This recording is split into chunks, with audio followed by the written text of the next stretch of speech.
Kenya's election commission announced early Saturday that Deputy Prime Minister Uhuru Kenyatta had prevailed in the country's presidential elections by the slimmest of margins, winning 50.03% of the vote according to provisional figures.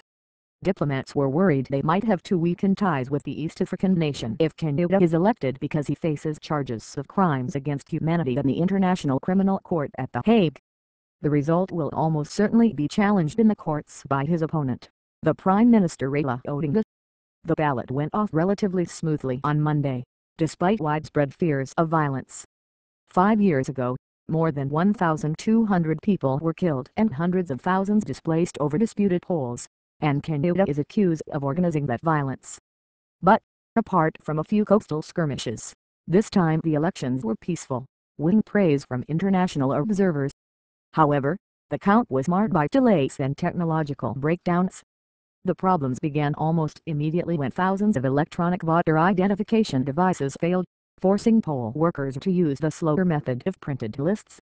Once voting finished, bigger problems started, beginning with a glitch in an electronic transmission system designed to securely send results to the National Tallying Center in Nairobi.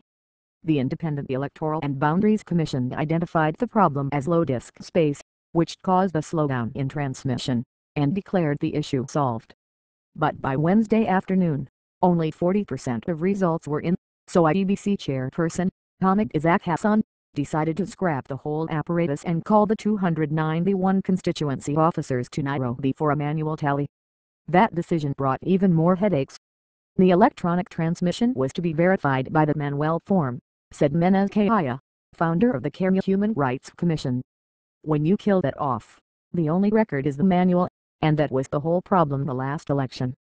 With no backup, Hassan has simply asked Kenyans to trust him. Hassan tried to expedite things by barring observers and political party agents from the tallying center floor.